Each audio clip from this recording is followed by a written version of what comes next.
You're watching The Legal Breakdown. So, Glenn, Joe Biden was found with about a dozen classified documents. Now, obviously, the media is falling over itself to draw equivalencies between what's happened now with Biden and what happened previously with Donald Trump and those documents that were found at Mar-a-Lago.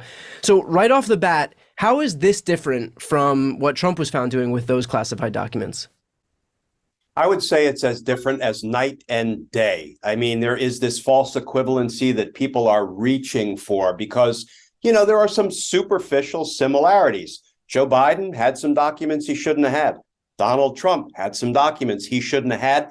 And that is where the similarities stop. Because what did Joe Biden do when his team alerted him that he had some documents in one of the offices that he stood up after he left the vice presidency, some documents he shouldn't have had? Well, he immediately contacted the National Archives, the rightful owners of those documents, and arranged for them to go to the National Archives. He alerted the Department of Justice. He undertook a diligent search of anywhere else where documents might be that were kind of carried over from the time he was vice president. He found a few more in two other locations. He immediately turned them over, alerted the FBI, and that is basically the end of the story. Now, we can talk in a minute about what the special counsel, who was just appointed by Merrick Garland, will do to investigate all of this, but at least based on the reporting, sounds like that's the end of the story. What did Donald Trump do when it was learned that he had documents that didn't belong to him, documents he was obligated to turn back to the federal government, to the National Archives?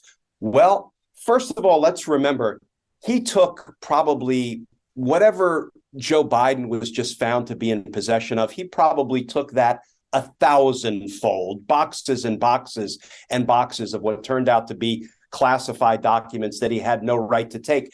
And importantly, Brian, he said, and we know he said it because he posted it on his third-rate social media platform, he said, I took those documents and I took them openly and transparently. We don't know at this point if Joe Biden took the documents that were recently found and returned to the National Archives, or if folks packed up his offices and had stuff shipped to various locations. We don't know. The investigation will sort all that out.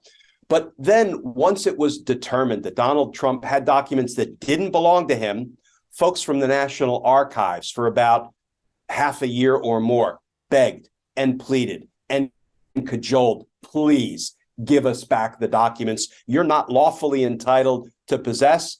Donald Trump said, no, they're mine. Then the Department of Justice had to get involved. They sent FBI agents and high DOJ officials, including one of my former colleagues, a guy named Jay Bratt, who went down to Mar-a-Lago and said, give us back the documents you are not lawfully possessing. Donald Trump said no. He did sort of trickle back to the federal government a smattering of documents, but he unlawfully retained most of them for himself. What was the next step the Department of Justice had to take?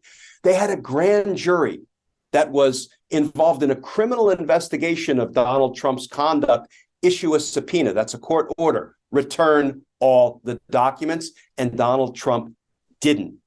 That is why Donald Trump is being criminally investigated for obstructing justice, for violating that grand jury subpoena. And then finally, with no other alternative, the Department of Justice went to a judge, presented all of the evidence, and a judge ruled that there was probable cause that Donald Trump had committed as many as 3 crimes: obstructing justice, unlawfully retaining documents, and mishandling national defense information. That's a crime that falls under the Espionage Act. And the judge issued a search and seizure warrant, went down, the FBI agents executed the warrant. They searched Donald Trump's property, and lo and behold, in his desk drawers, they found and recovered classified documents. So look at how Joe Biden handled the situation. Look at how Donald Trump handled the situation. And let me add that at this very moment, Donald Trump is still in court fighting the prosecutor's demands that he certify that he has returned all the documents, and he won't do it. So, yes, special counsel was appointed. Yes, let's look into why Joe Biden had some documents he shouldn't have had, but there is no equivalency. So it seems like the major issue at play here is the fact that Donald Trump unlawfully retained these documents and refused to play ball even when he was given numerous opportunities to return everything. So that aside, how often does the matter at the heart of this, the fact that that Joe Biden was found with these documents, how often does something like that happen? Notwithstanding what Donald Trump did, which was to hang on to everything even after they were requested numerous times.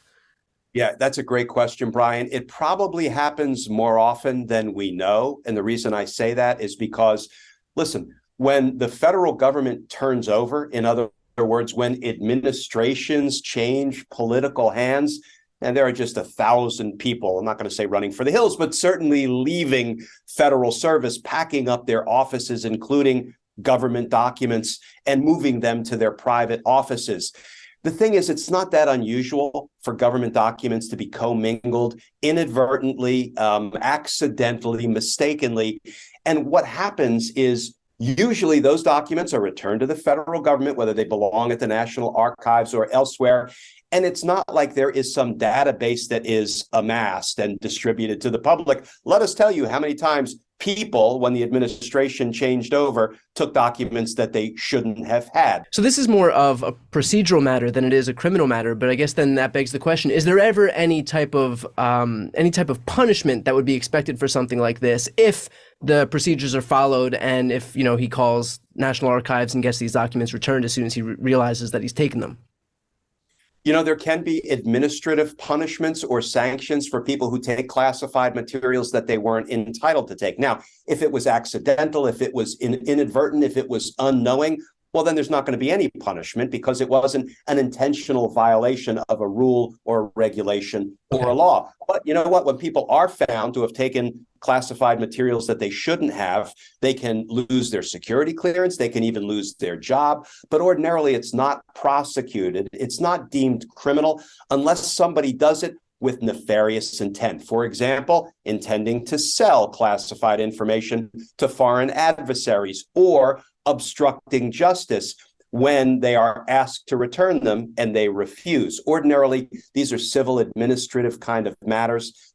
Rarely do they rise to the level of criminal prosecutions, but sometimes they do. And by the way, Donald Trump would be in the exact same position if National Archives found out that he owed certain documents, if he had just given them back. Again, it wasn't the fact that he wouldn't be here if it was just the fact that he'd been found to have taken a few documents and then promptly returned them. The reason that we're here is that he obstructed justice and unlawfully retained all of these documents. That's the difference in all of this. We'd watched as Merrick Garland allowed this Trump case to languish for well over a year, despite knowing that the National Archives requested these classified documents that Trump took. And only recently did he appoint a special counsel. But for this Biden situation, he appointed a special counsel within days. Why do you think he did that? Why the disparity here? Yeah, it's a great question because there's another sort of superficial similarity there. And, when people look at the fact that it took Merrick Garland 18 months to appoint Jack Smith as special counsel to investigate Donald Trump's crimes, and he did it overnight, virtually, right, when it was disclosed that Joe Biden had some documents he shouldn't have had. People are like, wait a minute, what's up here? Something smells bad. But the reality is, Merrick Garland was not required to appoint a special counsel, Jack Smith, to take over the criminal investigations of Donald Trump until Donald Trump announced he was running for office and became Joe Biden's political opponent. That's when a conflict of interest arose. So the concern now is that once we learned that Joe Biden had documents that he shouldn't have had, and there was going to have to be an investigation, and that investigation would present a conflict. Why? Because Merrick Garland can't head up an investigation of Joe Biden's handling of these documents, right? You can't investigate your boss and have the public sort of be confident that it's going to be on the up and up. So the situation developed very rapidly, and the need for a special counsel under the special counsel statute and regulations kind of instantly jumped out to Merrick Garland and others. That's why it was done so quickly. So again, superficially, it looks bad that one lingered forever and the other happened instantly. I actually think both of those things were the right call. That doesn't answer the question, though, why Merrick Garland let the criminal investigation into Donald Trump linger for so long, special counsel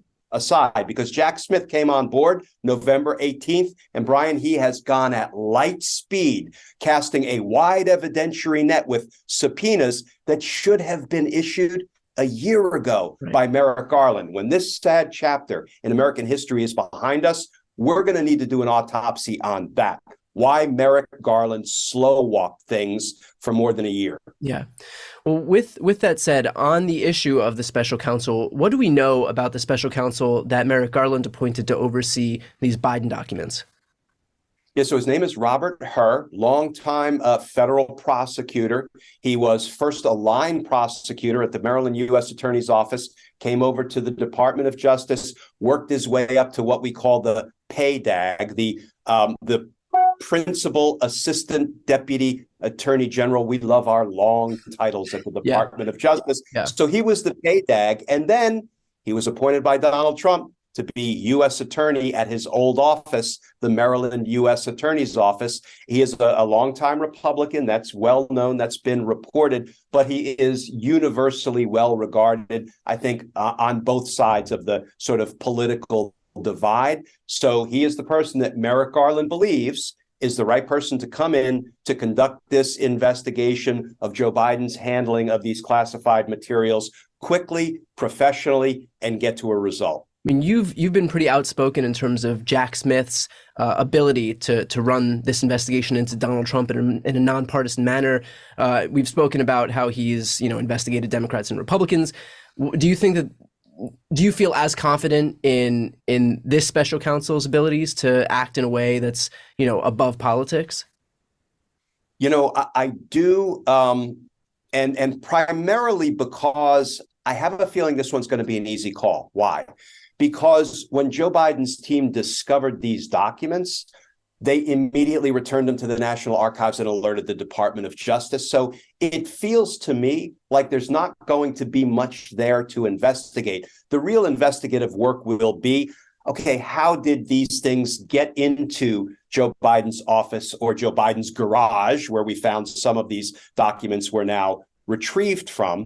Who packed up his offices? Because I have to tell you, usually packing up offices of a president or a vice president, those are staff matters. Presidents and vice presidents don't often pack up their own boxes. So I think there will be an investigation of what happened, how the documents came to be, where they were discovered. It doesn't feel to me, you can't prejudge the outcome of an investigation, but it doesn't feel to me like there's going to be any there on the criminal front. So I think Robert Hur, given his long time federal service as a prosecutor and an investigator, he's up to the task. I do wonder if those Republicans out there who suggested that because Jack Smith had prosecuted Republicans in the past, that was completely disqualifying. I wonder if any of those Republicans are going to come forward and say, well, you couldn't possibly have a special counsel that's of the opposite party than the person that they're investigating. But something tells me that we're not going to hear those calls from the right.